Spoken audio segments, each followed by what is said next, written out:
네? 그죠? 저희 나중에 손님 오면 써먹어요. 중개할 때. 네? 네. 또 질문하실 분. 컴퓨터가 또 맛이 갔네.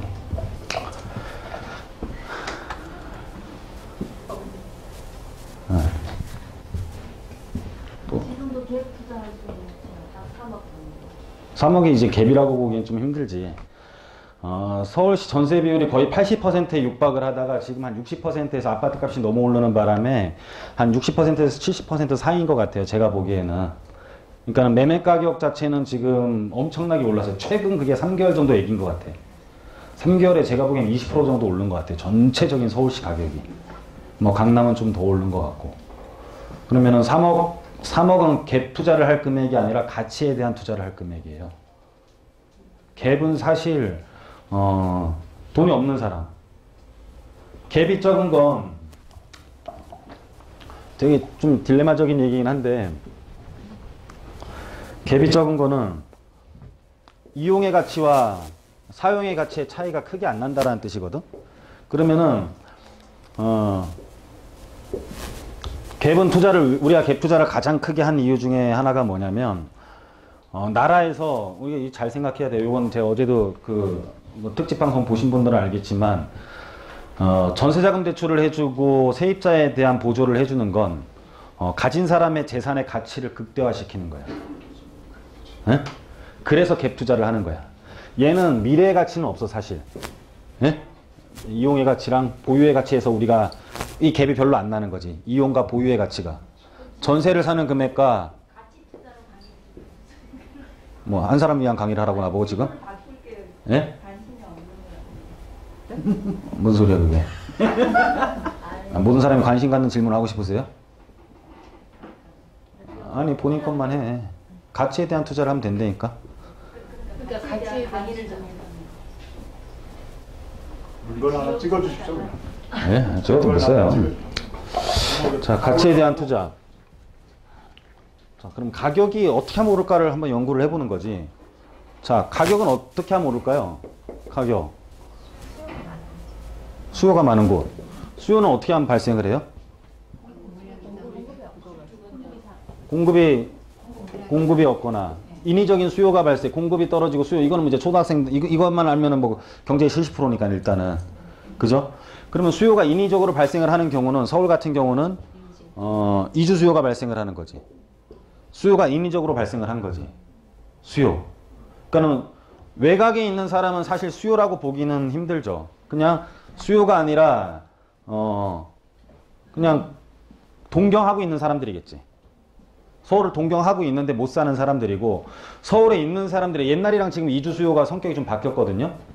옛날 이주는 소형평수의 재건축으로 인한 이주였죠. 예? 그러니까는 재개발 빼고, 재개발은 어차피 뭐 다 떠나는 거고 그냥 아파트만 놓고 봤을 때 소형평수의 이주였단 말이에요. 근데 지금 뭐 청실이라든지 홍실, 뭐 잠원 한신 이런 데들의 이주는 거주자의 이주란 말이야. 예? 근데 거주자의 이주는 특히나 지금 제가 말씀드리는 곳 같은 경우는 지역을 잘 벗어나지 않으려 그래요. 왜냐면 거기서 교육이라는 걸 시켜야 돼. 근데 소형평수의 이주는 지역을 벗어나도 돼. 그냥 돈만 맞으면 가는 거야 그냥. 왜냐면 거긴 다 세입자 위주에 진짜 오래된 아파트에 제일 싸게 살려는 사람들이 그 안에 모여 살고 있었으니까. 개포주공 이주할 때 우리가 보면은 전세 금액이 5천에서 1억 5천 사이밖에 안 됐었단 말이에요. 네? 근데 지금 소유자들이 갖고 있는 청실이나 홍실이나 이런 데들의 이주는 애들을 거기서 교육시키려고 그러고 거기서 머물려고 하는 거지. 그러면은 물건은 없어진 상태에서 사람만 늘어나면은, 물건이 있는 상태에서 사람이 와도 폭등을 하는데, 물건이 없어진 다음에 이주 수요가 발생을 하니까 그 파워가 몇 배가 돼버리는 거지. 그렇죠? 그렇게 해서 인위적인 이주 수요로 인해서 발생을 되는 것과, 또는 그냥 공급을, 이 수요를 유발하는 시설이 생기는 것들. 예? 타 지역에서 충분히 이사 올 가치를 만드는 것들.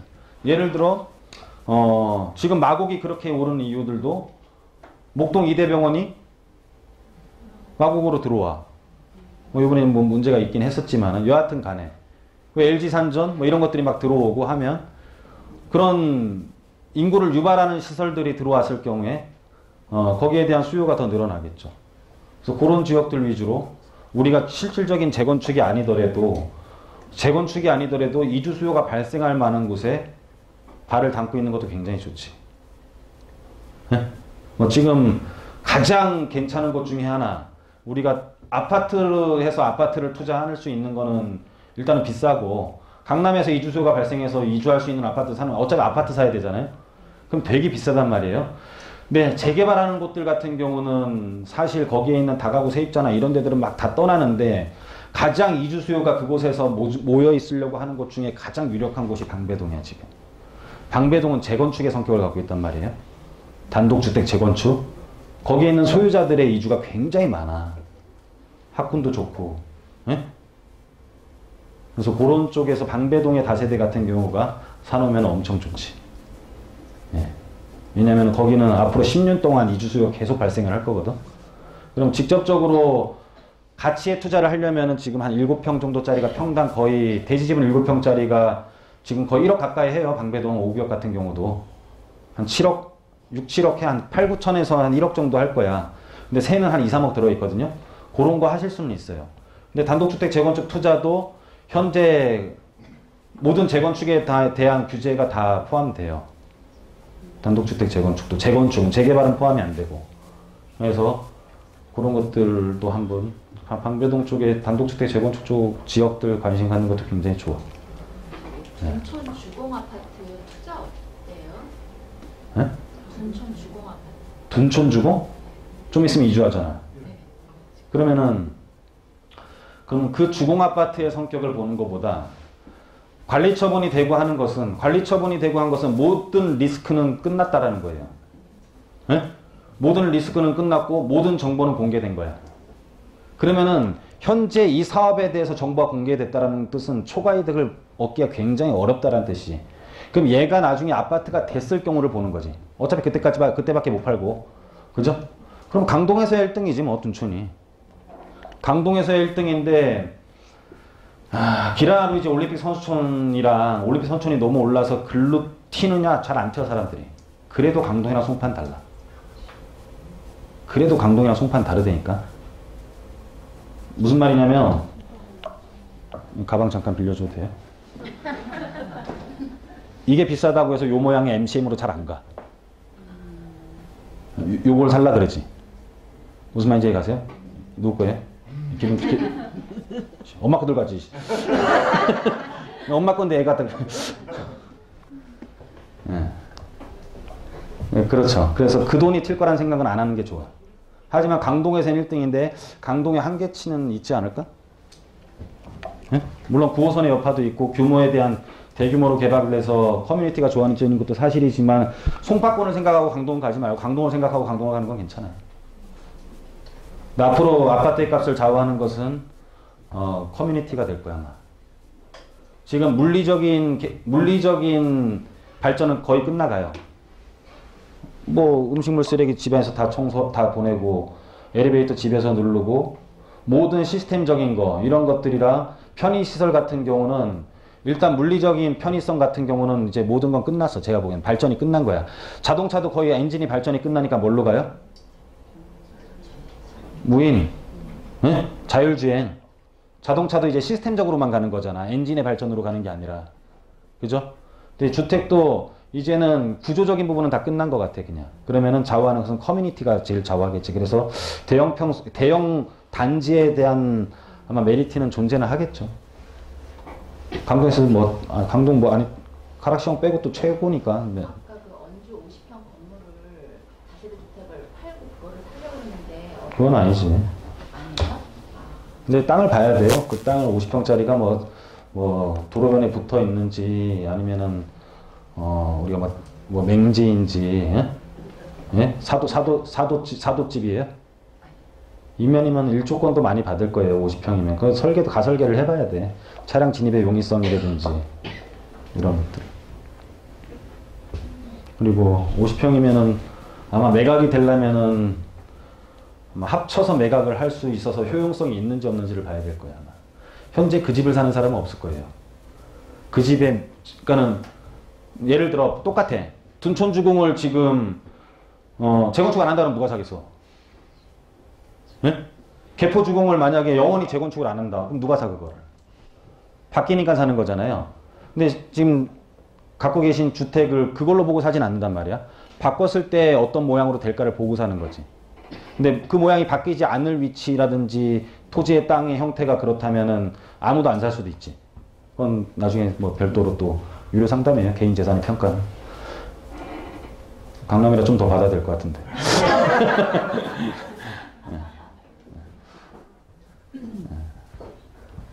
자, 또 질문 있으신 분?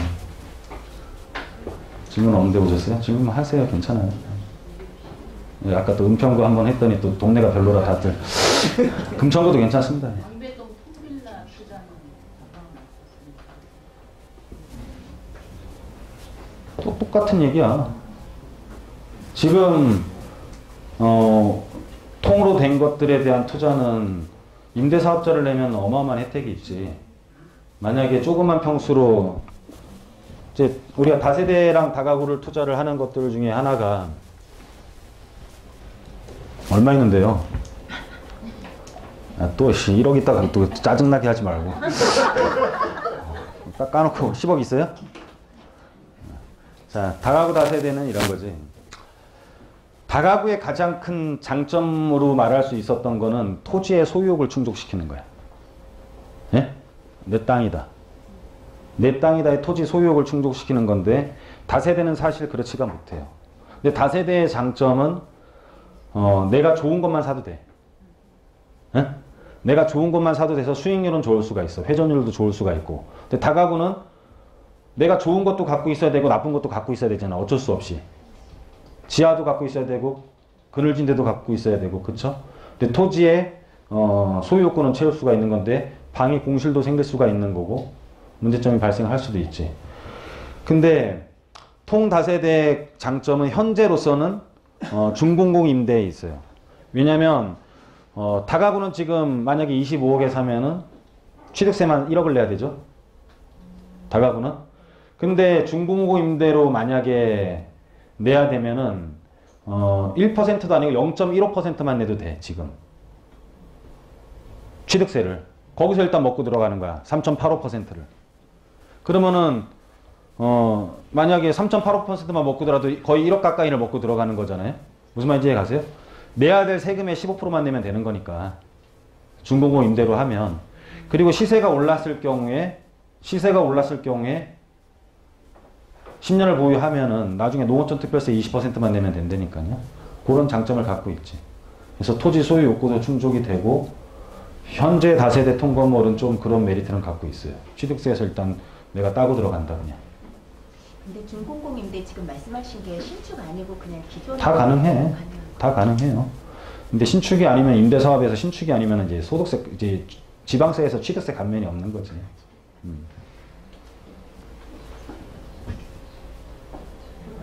신축일 땐 가능하다고. 네, 말씀하세요. 다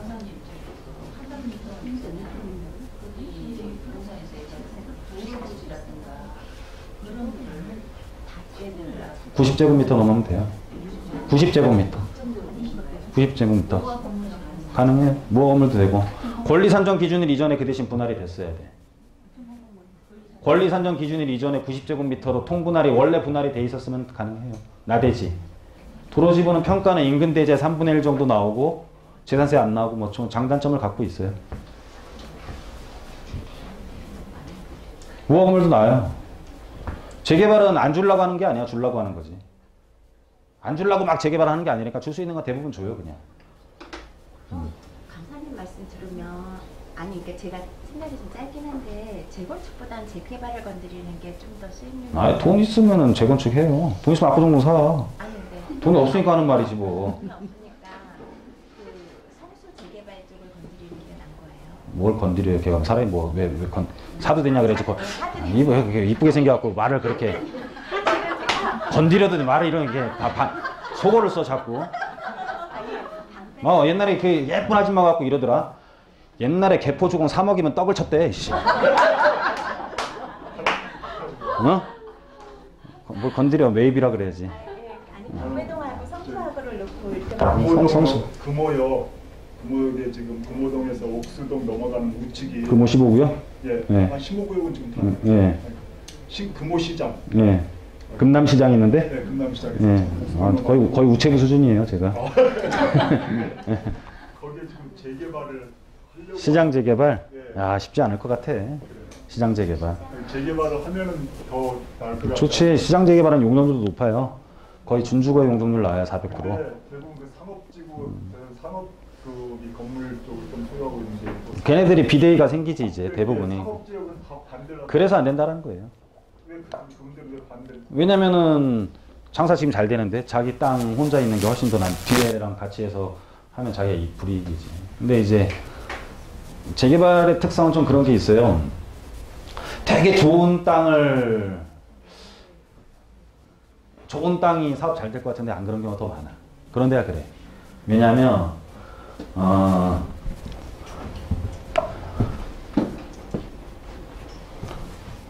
왜냐면은 그 비싼 땅에 만약 예를 들어 이렇게 한번 보자고. 여기 지하철 역세권이에요. 여기가 지하철역이에요. 여기에 요만큼 지하철역을 굉장히 붙은 요만큼 지역과 좀 떨어져 있는 요 지역을 해. 상권이 전혀 없는. 여기 상권이 만약 살아있다고 가정을 해요. 예? 그러면은 사람들은 여기를 되게 좋아해요. 여기 땅이 되게 비싸겠죠. 근데 여기에 32평을 지었고 여기 전체를 32평 지었어. 둘이 차이가 얼마나 날 것 같아요? 거의 안 나, 사실. 그럼 비싼 땅에서 이렇게 짓는 게 사업성이 좋겠어? 싼 땅에 이렇게 짓는 게 사업성이 좋겠어요? 그 얘가 사업이 더 빠른 거야. 얘가 사업이 더 잘 되고. 그래서 이런 데는 맨날 싸움이 나는 거예요. 비대위 생기고 뭐하고 뭐. 그죠? 잘 안 되는 이유가 이런 것들이에요. 우리가 아현동도 초역세권이 더 사업이 안 되고 하는 이유가 이런 이유가 커요. 그래서 그러지 않은데도 할 때 많은데 뭐 그런 데 굳이 들어가세요. 그죠? 안 쉬고 하니까 힘드네. 또 이럴 경우가 거의 없어요. 지금 여러분들 하는 게 제가 짧게 말해서 그렇지 다 10만 원짜리 질문 하나에 예? 지금 한 100만 원어치 한 것 같아요. 예. 예, 여기서 예. 저 용인 구성에 예. 그 경찰대 이전한 그 주변에 그 자연녹지 한 250개 있는데요. 자연녹지. 네, 보유해야 될까요? 땅은 도로엔 접해 있고요. 네, 도로에 접해 있어요. 그 접해 있는 데들 이제 이전하면은 거기가 또 개발될 거 아니에요. 그럼 주택 뭐 들어서 뭐 상관없어요. 자연녹지는 나중에 상업지역 상가로도 개발이 가능하고 하니까는 녹지 중에 자연녹지 가장 좋은 거예요. 보존녹지, 생산녹지 뭐 이런 것들이 있잖아요. 그런 것들 중에 자연녹지는 일반 우리가 쓸 수 있는 땅이에요, 그냥. 그리고 우리 뭐 관공서 이전 부지들 뭐 우리 과천에 정부청사 이전했을 때 마치 난리 난 것처럼 얘기했었잖아요. 지금 어떻게 됐어? 완전히 뭐 평당 3천이야. 네? 바뀐다라는 거지. 행보주택 들어오는 것도 인근 주택 시장보다 사업 시장이 굉장히 좋아지겠죠, 그렇죠? 행보주택이라는 뜻은 뭐예요? 좀 사람을 많이 살게 할 거 아니야, 그죠? 단위 면적에 사람이 많이 살면 장사도 잘 되겠지. 만약에 같은 땅인데 평창동에 큰 주택들이 있어. 예? 이런 너 요만한 면적에서 평창동 요만한 면적에서 너는 요만한 상권을 면적 대비 만약에 프랜차이즈를 하나 준다고 생각을 해보자고. 예를 들어 예? 면적 대비 요만한 프랜차이즈 평창동의 큰 땅들 몇백 평짜리 이런 데들이랑 노원구의 아파트 소형 아파트 밀집돼 있는 면적이 장사를 하는 건 어떤 게 장사 잘 되겠어요? 그죠? 그렇죠. 그래서 행복주택이 들어오는 것은 이런 상황이야, 이런 상황이야? 이런 상황이잖아요. 이런 상황에서 상권이 발달할 수밖에 없는 거지. 같은 면적에 많은 사람이 살 수 있으니까. 그 행복주택이 나쁘다라고 보면 안 되죠.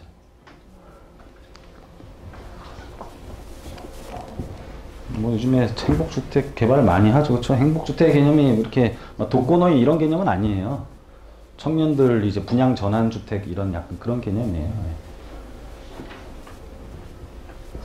구이동에 레미안 파크 스위트 조합원분 사도 될까요? 몇 개를 하시는 거예요 도대체? 아니 딴 사람인 것처럼 해갖고 안경을 벗어버렸네. 나 딴 사람인 줄 알았어요. 근데 대답하려다 이상한 그만 땡. 하나 갖고 뭘 살까? 그만 이제. 어디 하여튼 강남 사람이 더해. 돈 내요 이제. 가셔도 돼요 이제. 네. 했던 사람은 예. 강남 그다음에 이주택이면 지금 세금이나 뭐 이런 것 때문에 하나 팔고 좀 뭐 얼마가 뭐 언제 샀는지도 중요하고 만약에 3년 이내면은 일단 재테크를 하는 게 좋고, 네? 10년 이상 다 없는 10년 이상 다 했으면은 지금 세금이 많이 나오잖아요. 어차피. 그러면은 지금 방법으로는 증여로 가는 것도 괜찮을 수도 있어요. 증여로. 지금 대부분 강남 사람들 증여하거든요. 왜냐면 시장 공정가액이 올라가기 전에 증여라는 거야. 시장 공정가격은 뭐냐면 현재 매매 금액의 공정 비율을 곱해요. 지금은 아마 한 70% 이럴 거야. 60%. 예? 70%라면은 10억이면은 기준 시가를 70%를 곱해갖고 세금을 과세를 할 때는 70% 기준으로 한단 말이에요. 조금 어려운 얘기인데, 그러니까 시세는 뭐 국민은행 사이트에 가봐도 10억이야, 예를 들어. 그죠? 근데 시장 공정가액 비율이라는 게 공정가액 비율이 올린다라는 게 이거를 공정가액 비율을 올리면은 요게 곱하면은 요게 우리나라의 세금을 기준하는 기준 시가라는 개념이란 말이에요. 시자가 들어가는 거 모르겠다. 여하튼 간에. 예? 그러면 공정가액 비율을 올리면은 과세하는 기준 자체가 올라가는 거잖아요. 그죠? 근데 지금 계속 나오는 얘기가 요 공정가액 비율이 만약에 70%면 이거를 거의 시세에 육박하도록 뭐 90%로 올린다라는 뜻이야. 그러면은 현재 증여를 하면 7억에 지금 기준시가 7억이잖아요. 원래 증여가 한 번에 붙어갖고 기억하려나 모르겠는데 또 이상하게 배웠을 수도 있는데 원래 여러 번 공부한 사람이 더 많이 알아 원래. 하도 많이 봐가지고. 근데 여기는 앞글자만 따서 외우잖아 막. 원래는 이제 시가 증여가 원칙인데 얘랑 특정인과의 거래소 어떻게 시가를 결정해. 그래서 실무적으로는 기준시가를 사용한단 말이에요. 기준시가에서 만약에 전세 금액이 있으면은 전세를 뺀 금액으로만 증여를 하는 걸 이제 얘가 나중에 부담해야 될 금액을 주는 것을 부담부 증여라고 하잖아요. 그래서 지금들 막 증여를 하는데 얘를 올려버리면은 증여가액도 올라갈 거 아니야. 그래서 지금 강남사람 막 증여를 하는 거야. 6월이 오기 전에, 기준시가 변동하기 전에. 네? 그러면은 증여를 하게 되면은 가장 큰 문제가 자 오늘 또 공부 계속 하자고. 자 재차 증여 몇 년이야? 5년 아니에요? 5년이지. 내가 증여를 했는데 얘가 5년 안에 못 팔잖아. 예? 그죠? 그러면은 5년 안에 못 팔지만 얘가 세대 분리가 되는 시점에 비과세 요건을 만들어서 팔면 큰 문제는 없잖아요. 그쵸? 이렇게 됐을 경우에 취득가액이 낮아지는 게 가장 큰 문제잖아요. 취득가액이 얘가 증여가액으로 낮아지면은 나중에 팔 때 양도 차익이 많이 날 수가 있잖아요. 무슨 말인지 이해 가세요? 네? 나머지는 세무사랑 상담하세요. 네, 요런 게 있다라고만 알고 있고 제가 뭐 세무까지는 잘 모르니까. 그러면은 얘가 세대 분리가 돼서 비과세 요건으로 된 다음에 2년 이상 지금 거주를 해야 되죠. 네?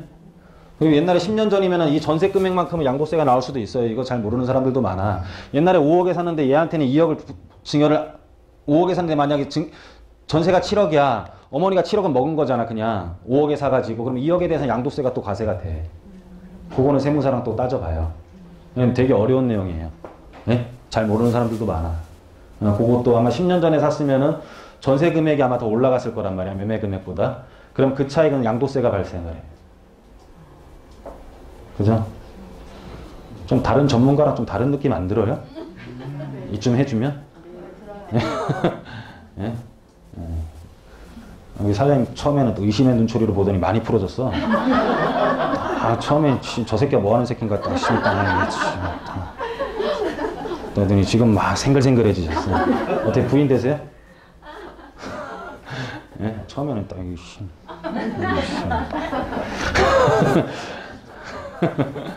예. 자, 그것만 따져서 이제 하면 되고. 뭐 또 어려운 거 있나? 이 정도 알면 될 것 같은데. 이제 우리 아이가 결혼한 지 지금 1개월 됐는데 영등포 지역에 전세로 4억에 지금 얻었어요, 집을. 내가 생각하기에 집을 사야 될 것 같은데 직장이 가산 디지털. 예. 그러니까 영등포인지 신도림인지 신도림. 예, 신도림인지 어느 지역에다가 집을 사야지 될 그러니까 이런 게 있어요. 이제 보통 제일 무슨 질문인지는 알겠는데 이제 투자성이 없는 곳에 내가 직장이 있다면 거긴 전세로 살아도 돼요. 투자성이 없는 곳에. 그리고 투자는 딴 데로 해도 돼. 근데 꼭 내가 살아야 되는 곳에 내가 살 수밖에 없는 곳에 투자성이 없는 곳을 굳이 살 필요는 없다라는 거지. 그죠? 그 정도만 생각하시고. 지금 영등포 어디 거주하시는데? 4억이면은 대림 4차나 뭐 저희 삼성 레미안 4차나 별로 안 될 것 같은데. 구청역이면은 현대 조합 아파트 정도 될 것 같은데 붙어 있는 거. 여기에 영등포 구청역에 붙어 있는 거 4억이면. 몰라? 아들이 내가 보니까는 4억 달러 그래갖고 1억에 100에 사는 것 같은데 3억은 지가 먹고. 예? 계룡 리시빌은 되게 작은 거야. 얼마 지은 지 얼마 안 된 거. 예, 계룡 리시빌은 되게 작은 건데 그거는 그렇게 투자 가치는 없어요, 사실은. 거기는. 영등포 구청역에서도 시장 쪽으로 좀 가야 되는 거지. 지도를 보면 오른편 쪽으로. 예? 투자 가치가 있으려면 시장 쪽으로요. 내가 신대림 할 때부터 알아봤는데 일단 어머니는 심층 상담을 하시자고요. 심층 상담. 예, 어머니 지금 신도림이랑 신대림이랑 지금 안 돼요. 어머니 지금 투자하시면 안 되고. 아이 지금 이렇게 공개 전화할게 안 돼. 어머니 좀 이따 해. 안 돼. 에? 개인적인 상담 내가 적어줄게 그냥 따로. 내 부적을 하나 적어줄게. 부적을.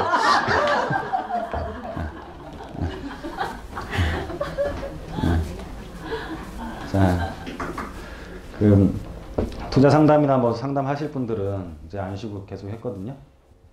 그냥 이렇게 제가 누누이 말씀드리지만 공부 많이 하려고 하지 마십시오. 예? 지금 공법도 헷갈리는데 지금 살림 다 때려치고 지금 공인중개사 공부했는데 헷갈려가지고 지금 예? 공부 많이 해도 헷갈리고 지금 실전에 써먹지도 못하고 수지로 가려고 그러잖아. 지금 큰일 났잖아. 그러니까 공부 많이 하지 마시고 파트너를 잘 돌아 이렇게 세미나 많이 다니는 건 좋습니다. 사실은. 그래서 본인 선택할 수 있는 폭을 넓히고 그 부동산도 마찬가지고 사람도 마찬가지인 것 같아요. 그래서 뭐 두루두루 다녀보시고 뭐 좀 실력이 있는 사람과 또는 본인이랑 좀 맞는 교감이 있는 사람들이 있을 거 아니에요. 그렇죠? 그런 분들이랑 잘 선택을 하셔서 매달리셔야 됩니다. 사실은.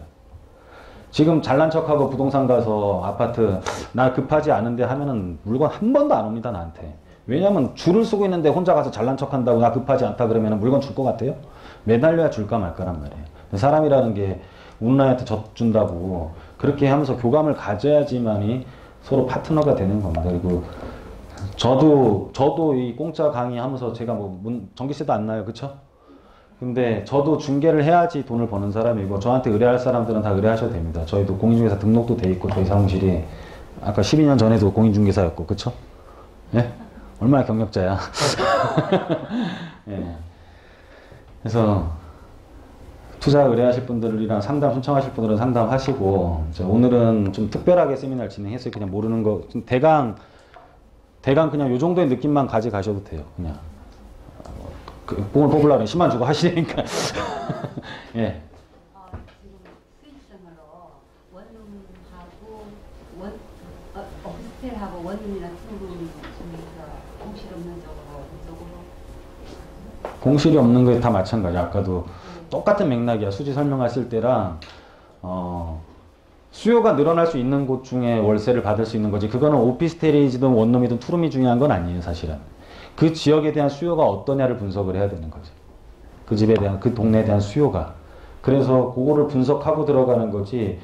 뭐 여기 원룸을 살까 투룸을 이게 그냥 무작정 정할 수는 없는 거죠. 그렇죠? 그거는 또 따로 상담하셔야 될 것 같은데. 금액이 얼마인지 뭐 어떤 걸 해야 될 건지. 근데 오피스텔 같은 경우는 지금 뭐 어차피 임대사업자는 다 낸다고 가정을 하고 뭐 취득 여성 물량이 너무 많아가지고 저는 처음에는 이제 공실 없이 지금 하면은 서초동 쪽으로 법원청사 쪽으로 상동해놨는데 그쪽은 너무 세더라고요. 세고 그러니까는 수익성을 따져야 되겠죠. 지금 뭐 월세 놓기에 소형 아파트가 되게 좋은데 소형 아파트의 가격은 수익률을 보장을 못해요. 너무 비싸서. 그러니까 은행 이자보다 안 나올 수도 있단 말이에요. 근데 굳이 그걸 사는 사람은 은행 금리 정도 수준의 수익성도 안 되지만 플러스 알파로 가격이 더 올라갈 거라고 보고 이제 매입을 하는 거잖아요. 근데 뭐 어머니 같은 경우는 월세가 더 나오는 게 중요하다면 매매가 대비 수익률을 잘 보고 사시려면 아파트는 좀 아마 벗어날 것 같아요. 제가 보기에는. 그러면은 오피스텔도 공급량이 많은 지역에 있고 또 없는 지역들도 있어요. 그리고 공급가액이 높은 데는 사봤자 의미도 없는 거고. 강남의 땅값이 올라가면 세입자의 퀄리티도 올라가나요? 강남역의 땅값이 지금 3년 전인가에 아마 뉴욕제가 자리가 4억인가 팔렸을 거야. 평당. 지금은 한 6억 정도 해요. 강남역이. 그러면은 땅값은 한 10년 전보다 6배, 7배가 오른 것 같아요. 제가 보기엔 한 10년 전에 1억 정도, 1억, 잠깐만. 10년 전에 2억 정도 했구나, 거기가. 예? 10년 전에 한 2억 했는데 지금 한 6억에서 8억 정도 하는 것 같아요. 강남역의 땅값이. 그러면은 거기에 지금 현재 오피스텔을 공급하려면은 대지 지분의 8배 가격이 올랐을 거 아니에요? 그죠? 그러면은, 그런데 세입자가 월세를 지불할 수 있는 능력은 그때에 비해 그렇게 많이 증가를 안 했단 말이야. 그러면은 가격은 되게 올랐는데 수익성은 안 나오겠죠. 그쵸? 그러면은, 수익성이 나오기 위해서는, 수익률이 나오는 곳으로 가고 거기가 가격이 떨어지지 않을 곳이라면 좋겠지. 그런 걸 보면 돼요. 얼마나 쉬워. 나만 눈에만 다 보이는데 지금. 네, 그래서 하여튼 오늘은 마무리를 하고 상담 신청서들 쓰셔서 상담하실 분들은 내시고요. 자, 오늘 세미나는 여기서 마치도록 하겠습니다. 네.